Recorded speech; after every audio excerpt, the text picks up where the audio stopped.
Welcome to the Choosing Cheer podcast, the show about the joy of Jesus in all of life's moments. I'm your host, Nicolet Bell, and my hope is that you'll see his joy is not dependent on circumstances, but rooted in his presence. Let's go there together. Hey friends, welcome back to the Choosing Cheer podcast. I'm very glad that you have joined us today. I have my new friend, David Zahl, here with me on the podcast today. David, welcome to the show. Thank you so much for having me. I'm really glad to be here. Yeah, why don't you begin our conversation today by just telling us a little bit about you? Sure. Well, this is the time of year where I'm thinking about my kids. I've got 3 boys. I guess I'm always thinking about them, but constant end of the year functions, and I've just come from one. I've got a 14-year-old, a 12-year-old, and an 8-year-old boy. I'm married to an artist named Kate. We live here in Central Virginia, in Charlottesville, which is super beautiful, especially this time of year. And I run something called Mockingbird, which is a platform for connecting sort of grace in everyday life. But I also work part-time at a church here called Christ Church, downtown. I'm originally from New York City, and I've just written this book, so I'm just happy to be on. Yeah, happy to talk to us.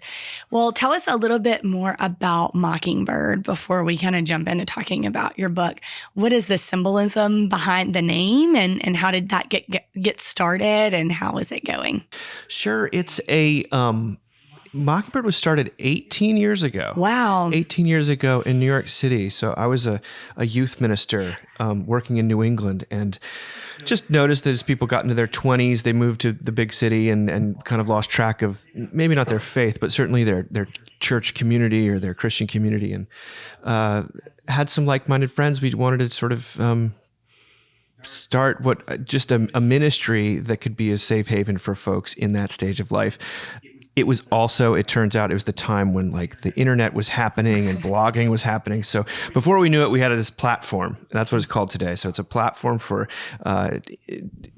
drawing or tracing the connection between God's grace and the way that we live in all sorts of ways. And there's a lot of different contributors from all around the world. We have podcasts, and we have a print magazine, and we do conferences, and just lots and lots of exciting things. And the name comes from the core conviction at the foundation of what we're doing is that none of us ever graduate from our need to hear about God's grace and forgiveness. And so there was a sense of Christians would get very weary because they felt, oh, it was all grace for me before I became a Christian, and then it's now performance. And we wanted to start an organization that had that at its core. So we're repeating the message we've heard, like a mockingbird. We're repeating the message we've heard over and over again, hopefully in fresh and interesting ways, not irritating. But that's where it comes from, and that's what we've been doing. It's I look back and I see that we were probably part of a vanguard of ministries that were sort of beginning to take root in the virtual space. But that wasn't what we were thinking we were doing. We were just trying to reach out to young people, and where they happened to live was the internet. So yeah, just being faithful in the steps in the beginning. And that's so cool. 18 years ago. Wow. Well, David, you just came out with a new book, and I've had the pleasure of reading it, The Big Relief, The Urgency of Grace for a Worn Out World. And I'll just tell you, when I first saw the title and the subtitle of your book, I took an exhale, right? It just kind of made me just take an exhale. And I just nodded my head to, we are a worn out world. We are tired.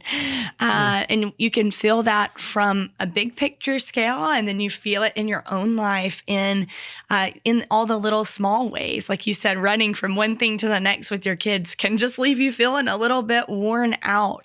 And so this title resonated with me so much. Maybe you could tell us a little bit about where the title came from and kind of the inspiration behind that. Well, I'm really glad the title resonated, because I found so I've been writing and talking about grace as a Christian for years and years and years, but I've noticed over the last, I don't know, 5 to 10 years, more and more people hearing this word relief, hearing it in all sorts of different ways, hearing it in terms of, natural disaster happened, we need relief efforts, but you also hear it in terms of just, we finally found childcare for my toddler. It was such a relief, it's summertime and we don't have to do the school drop-offs anymore. What a relief. And, this mortgage payment just keeps going up. I could use some relief. There's all sorts of ways in which I was noticing this word, and I was noticing all sorts of people using it. And I thought, how is this emotional experience of relief that we're craving and seem to want more of, how is it connected with the experience of God's grace? And so, because grace is the sort of contribution, or the only, I'm not making, it's like a mockingbird. I'm just trying to repeat the message I've heard. The only thing that I've found, or that brings the most relief, is the grace of God. And so the book was an attempt to kind of survey the culture and the world in which we live in which I'm a part, and look at the various pressures that people live under, and how might grace spell relief from the pressure to keep up, the pressure to produce, the pressure to be perfect, the pressure to save yourself, the pressure to have a squeaky clean past or something like that. There's all sorts of different pressures, but the experience I noticed of myself and my peers was that life felt like a treadmill that was getting faster, or a ladder that's getting longer. And we were all looking for relief. It just kind of depended on where we were looking for relief. And so then I think one of the passions, at least, that God has given me is to do some translation. Like that's what that's what excites me as a writer. Is I don't know if I've got something fresh, something completely original or new to say, but I'm interested in translating the historic truths of the gospel into contemporary language. And so I've written a few books, and that's what I do in every single one of them, or that's the basis. Because language sometimes, that's a way to get past people's defenses, or for me to hear something in a fresh way is I need to hear fresh words. So that's where the relief comes from. But I also felt like people are worn out, burned out, that's the fatigued, just simply had it. There's so many different euphemisms we use for wanting relief, that once you start looking at, you see it everywhere. Wow, that's really beautiful. And that the Lord began to show you that word and it come up and you kind of lean into that and study it a little bit. That is really neat. Here on the podcast, we talk a lot about choosing cheer or choosing joy, rooted in scripture, John 16:33, where Jesus tells his disciples, in this world, you will have trouble. It's not a might or a maybe, you will. It's a guarantee. But in the same breath, he says, but be of good cheer. I have overcome the world. And so we talk a lot about finding rest and joy, like in his presence and not in our circumstances or the things that are going on around us. And so as I'm hearing you kind of describe some of this, I'm going, man, after that relief, that release from some of these things is when joy will come, when you can release that pressure of trying to make others happy, when you can release that pressure of wanting to live this certain way and meet all of these moral standards. That's when you begin to experience true peace and true joy that's only found in the grace of God. So I want to read one of your quotes, David, that really just kind of stood out to me, and I want you to talk with us a little bit about it. So you write that grace is the big relief at the heart of Christianity. When grace is downplayed or qualified, faith turns into a project and then a burden. When anchored to grace, however, Christianity remains good news. And I love that almost even more after what you were just talking about, your love for translation, because it's taking that good news and being that mockingbird and kind of repeating that good news in a way that is free of some of these religious standards that maybe we've put around it. So talk to us a little bit about that quote and the idea behind it. Sure. I think that there are plenty of people who would not describe their experience of church or of Christianity as one of relief, that they would describe it as one of pressure and burden, and I just couldn't keep it up anymore. You hear that phrase sometimes from folks. And so I was trying to figure out why has the faith that I've experienced, which is rooted in Jesus Christ, why has it felt always like a refuge to me, and other people it feels like a to-do list or just a huge burden. Yeah. And a kind of a drag. Talk about cheerlessness. Like you go into some faith communities and there's a joylessness that feels antithetical to the message that's being proclaimed, which is one of release for the captives, life to the dead, sight to the blind. So I just noticed that in contexts where grace was sort of seen as almost like assumed, but then kind of forgotten, or like, well, grace, that's really for non-Christians. And that gets you in to the club. But there's if you've ever been a part of a community where there is a kind of a radical transparency that is rooted in God's grace that's at the center of it, where there's not a huge amount you don't walk into a new set of expectations. You walk into a relationship with God, or you bask in the love of God.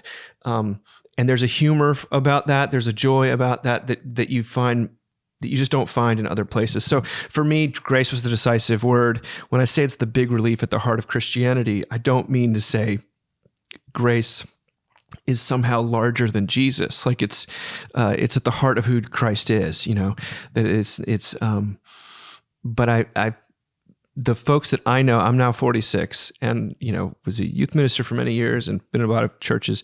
And the folks I know who are still really, joyful and happy Christians are ones who have clung to grace as being central, not as being like an accessory, but as somehow being central. So you go to God with your shame, with your guilt, with your secrets, rather than hiding and trying to live up to X, Y, or Z standards. So we could get into the theology of it, where it's like there's a culture of law where everything is be this person or else, do this or else.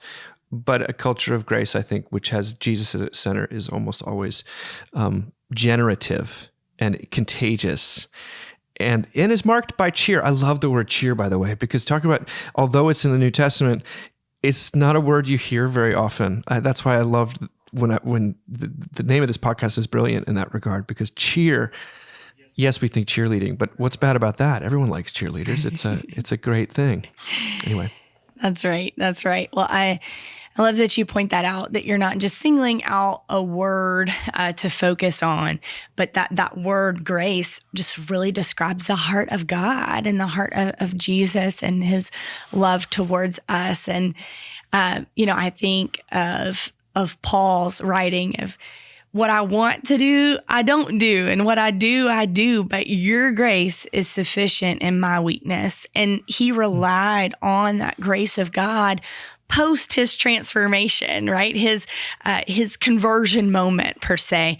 After that point, he still wrestled with sin and struggled with sin, as we all do. And I think that maybe our Christian culture has really just sold us a lie that as soon as we hit that conversion mark, that all of our struggles are going to be gone and we're not going to, struggle with sin anymore. And that's just not true. I mean, the work of sanctification is the work of a lifetime of following Jesus in a allowing more and more of his grace to permeate our hearts and to make us more like him.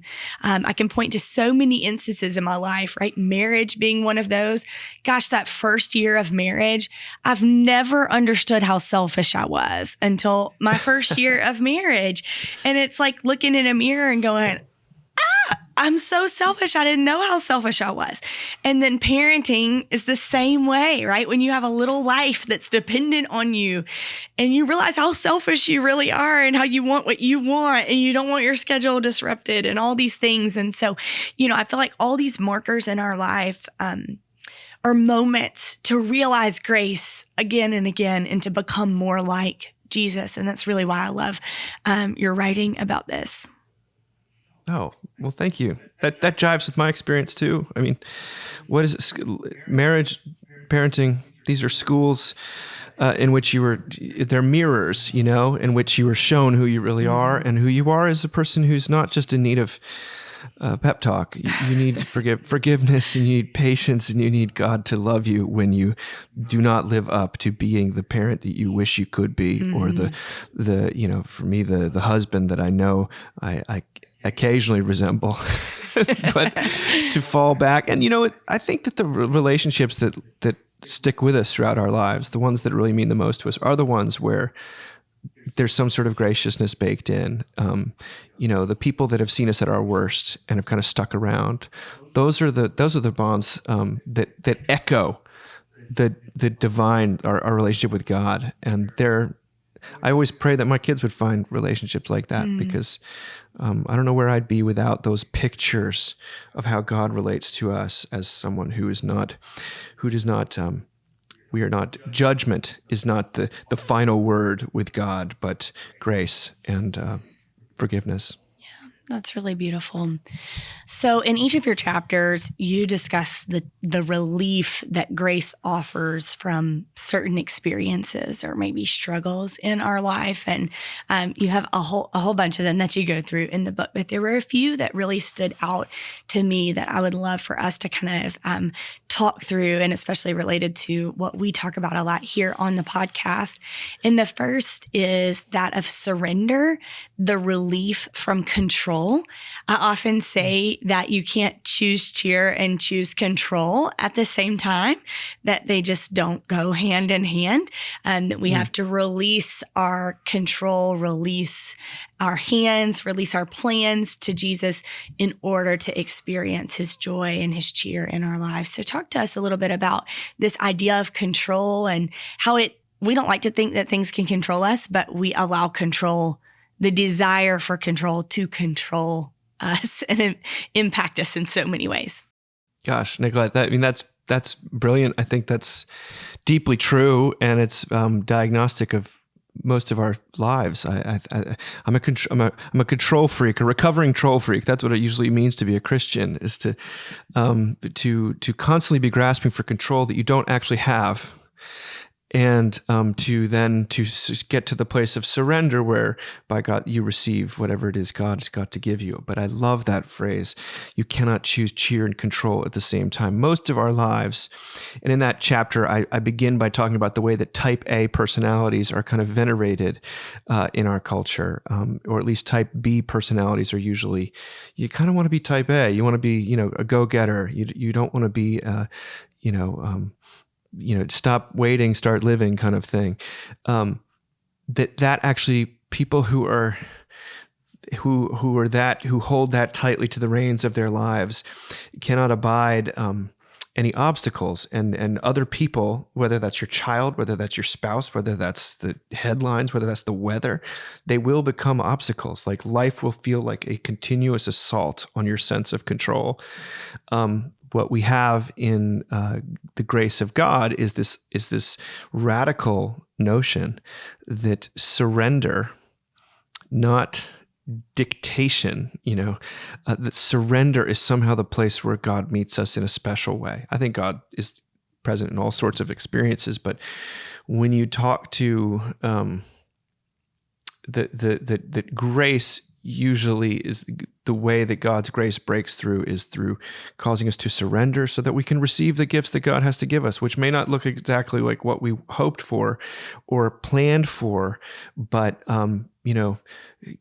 thank God for that, because, the difference between what I think I want and what I actually need there's usually a pretty big discrepancy there. And so, when it comes to raising children, for example, we have these very specific ideas of who our child should be, and we have the ways in which we can shape them into X, Y, or Z. And then you actually meet the child, and the child is someone different, and God has given them different gifts. And you have to, at some point, you either alienate the child because you're so controlling, or you accept that this is who God has entrusted you with, and you are then able to love that person. And that usually that's an experience of grace. And we know also, I think, in relationships, especially when you think about romantic relationships, if you feel like someone is trying to control you, that you do not feel loved. No one feels. High control relationships tend to be frankly, abusive relationships. So I don't think God is out to control us, but to love us. And frankly, that often occurs through some act of surrender. This is what recovery groups are so powerful, because they always begin with an act of surrender. But the grace of God is such that we need to surrender constantly. It's a daily thing. It's a daily practice. It's a daily, Lord, not my will, but thine be done. What do you got? What do you got for me today? And, as you sort of mentioned, there's a way of seeing that as negative, but there's a way of seeing it as very positive. It's like every day you're walking to a surprise party. Lord, what do you got for me? Like, what are the gifts you got? And like, that's a much more cheerful, joyful way of looking at the life you've been given, rather than constantly judging everything for it not being the life you feel you should have or are entitled to or want to have. And it comes down to trust, right, too, because I think, when you trust the giver, then you can open your hands to the gift. I'm someone, maybe I don't love surprises, but being surprised by the Lord excites me because I trust him and I know that he is after my heart.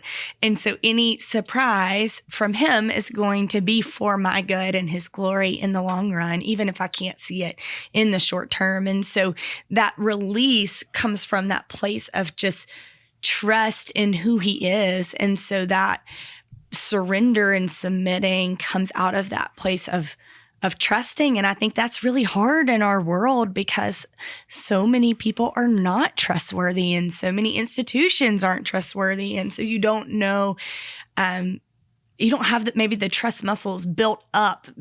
You've been hurt so bad or betrayed so bad that it's really hard for you to trust. And I think that really can come into play and almost prevent you from being able to release that control. Oh gosh. Yeah.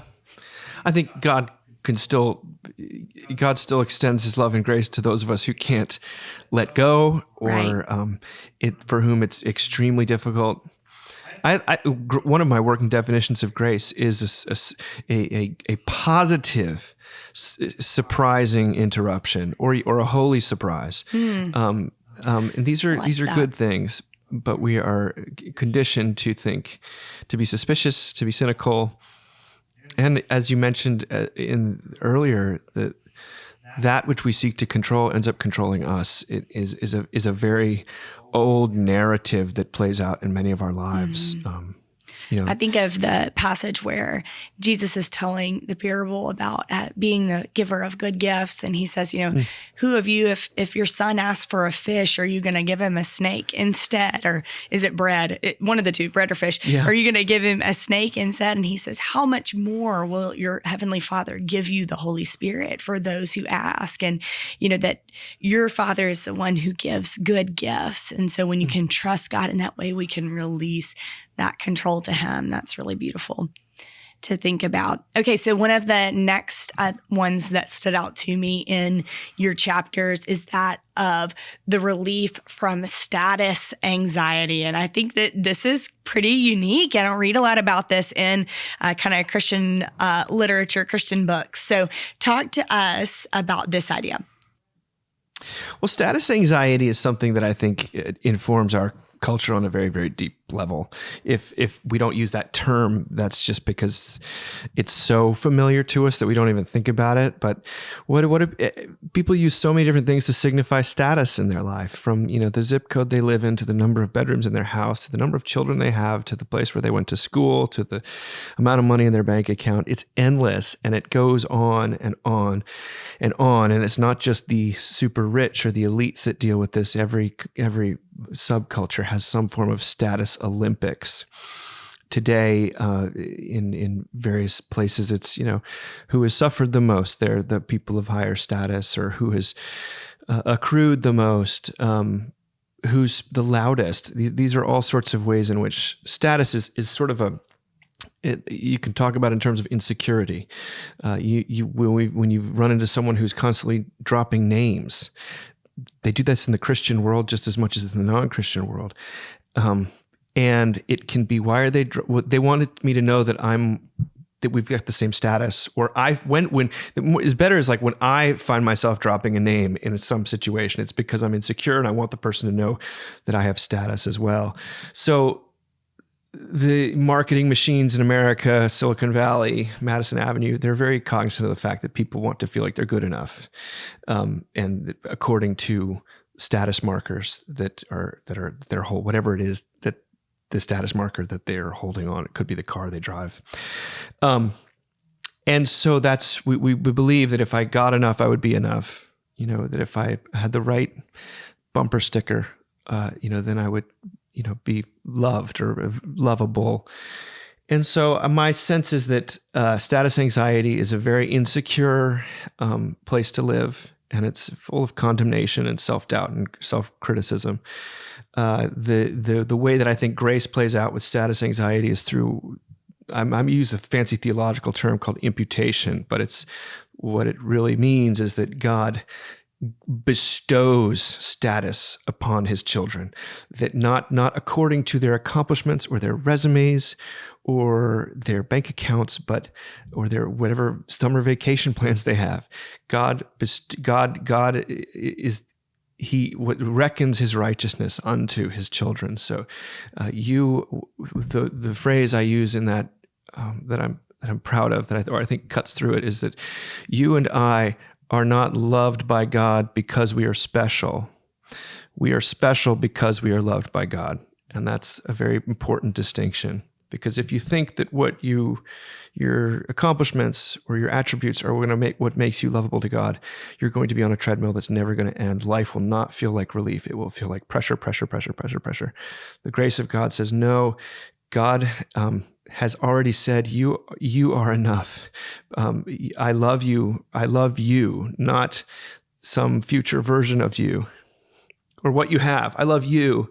And I'm giving you a new identity, that you can cling to, that's not dependent, that doesn't wax and wane with, the wrinkles on one's face, like it's there's something rock solid about it. And I find that that's a relief from status anxiety. And I use an example in there of my older brother who got married to a girl who had been a world traveler and had all this platinum status on Delta Airlines. And they show up to go on their honeymoon, and there's a really, really long line to check in. And she says, no, come over here. We got platinum status. We can check in. We don't have to wait in line. And he said, well, but I didn't travel those miles. But she says, it's okay. I love you. We're together. We're married. My status applies to you. And that made all the difference. That's an analogy. That's a metaphor for how God imputes righteousness to you and me. Right. I love that. Love that picture. He didn't do anything to earn those miles or to earn the shorter line, but he got to do that because of their relationship. That's a really cool picture. So the next one is, to me, just very related to this, the relief from keeping up, totally related, right, to status anxiety. But when talking about comparison, one of my favorite quotes is from Theodore Roosevelt, where he says, comparison is the thief of joy. And we talk about that a lot, that comparison will steal your cheerfulness faster than anything will. And so talk to us about that relief from keeping up. How's that different from status anxiety, or how do you see those work together? Sure. Well, status anxiety tends to be it's comparison based as well, but doesn't necessarily have to do with speed. I think keeping up means is the sense that life is accelerating, and I quote some thinkers that say that the essence, the defining attribute of modern life is acceleration. So communication's getting faster. We used to email, now we text. We used to phone. We used to write letters. But also, what's inflation, things are costing more and more and more, buying a house, buying a car. But then also sort of the relational demand. We used to expect the person we married to be, to love us and to build a family with, but now we expect them to read our mind and to provide every single emotional need and anticipate those things. But even other things, like I thought about we're about to have Father's Day, and the way that Mother's Day and Father's Day have escalated, they've accelerated from being something that was kind of nice and beautiful when I was a kid to being a very high pressured environment of getting it right. And like the amount of emails I receive from marketing companies about this stuff, it gets faster, it gets bigger every year, it accelerates. So the pressure to keep up, you can't stay in the same place. You need to earn more next year to stay right where you are. And that can be really oppressive to people. And that mirrors the sort of, that ought, that should can be just death for folks. And so I talk about the rest of God is that, Jesus napped all the time. He was not in a hurry. He was he sometimes took diversions when he seemed like he wasn't taking the shortest distance between two places, and he certainly wasn't trying to jam pack his schedule. And there's something about the grace of God which says to you, not only are you free from the command to speed up and to do more this year, to outperform last year with this year, but God says, you may rest. Like, I have done, it is finished, is Christ's words on the cross. The game of proving and earning love has been shut. Now we can actually have a relationship. Yeah. That's part of what I'm talking about in that chapter. I love that. And that rest is really a command for us. It's the Sabbath. Yeah, it's something that God very clearly tells us, but we just like to ignore that part or think that was an Old Testament thing that doesn't apply to us anymore, but really not see it as the gift that it is. And that leads me to the last thing I want us to talk about, David, as we wrap up is that idea of play. And I love that you kind of put that right after rest and that they go together because you describe play as the relief from productivity. And we just went on a family vacation and we were in just a beautiful place. The weather was stunning and we played all day long with our 3-year-old. We were swimming in the ocean, in the pool, doing excursions. We were doing nature walks and just played with our girl. And there was such a freedom to that of like leaving our phone in the room and just going out for hours and just seeing the creation through her little eyes and just playing. And how often do we not do that or not think that that's a part of our walk with Jesus or Christianity, that he would want us to have fun and to enjoy life? So just maybe give us some closing thoughts on that. Sure. I'm glad you latched onto that chapter. I love that chapter.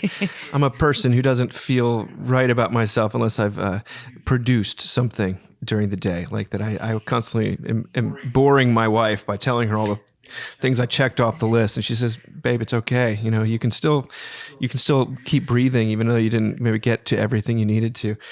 But play, work is usually something we do in order to get something else or to achieve a certain result, usually, compensation of some kind or, progress.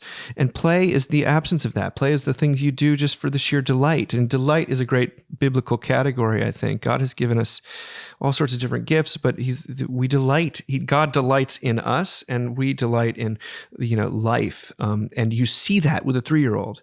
They really delight in some things and they really don't like other things, but they're present tense. They're not constantly thinking about what happened an hour ago or what's even going to happen. And that can be frustrating for us who live in the future, in the past. But play is an expression of freedom, and it's the sort of, to live under the grace of God is to live a life in which nothing that has to be done that hasn't already been done.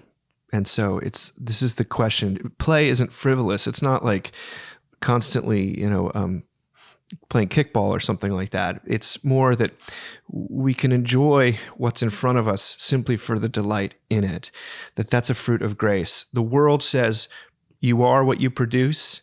The grace of God says you are who I say you are, and so therefore play, enjoy, and that can relate to serving other people. Like, that can be playful or that can be cheerless, But I think that you'll note the people who have the most cheerful approaches to ministry, to life, to marriage, to parenting are the ones who've adopted some kind of playful attitude in which they're enjoying the actual thing rather than the result it might bring them. And I find that to be a fruit of the gospel. And children, all they do is play. And Jesus is always saying, let the children come unto me. Unless you become like a child of God, you will not enter the kingdom of God. Unless you become like a child, you will not enter the kingdom of God. And I think that there's the spirit of grace. The Holy Spirit is the spirit of play and delight and joy and all of these things that you've talked about. I love that so much. I want to say to our listeners today, friends, just take that as an invitation, right? Just take that as a invitation to rest and breathe and to sit still for a minute and listen to the birds for a second without putting your AirPods in, right? Just like be present in the moment and connect with God in the little ways. Connecting with God doesn't always look like a 1-hour prayer time and 3 hours of Bible study, but can look as simply as like just being out in creation and looking at Him through what He's made and enjoying that, or being with those that He's given us to love and being present fully with them.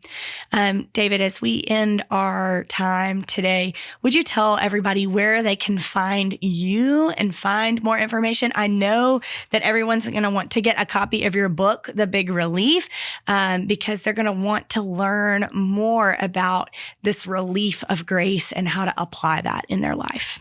Well, thank you, Nicolet. I hope the book does speak to people. It's called The Big Relief. It's available wherever books are sold, Amazon, all the other places. If you like it, give it a review or a rating. But I'm also on Mockingbird is mbird.com, mbird.com. I'm on a podcast called The Mockingcast, and just that's probably the best place to find me. I'm also on Facebook, but love to interact with folks, especially around this topic of grace in everyday life. Wow, David, thanks so much for joining us today. It's been a real joy. And friends, we will see you back next week. Thank you so much for joining us week after week on the podcast. If you like what you hear, please subscribe to our show and leave a review. It means so much to me and helps us to spread the message of the joy of Jesus. I am so grateful you are on this journey with me. Until next week, cheers.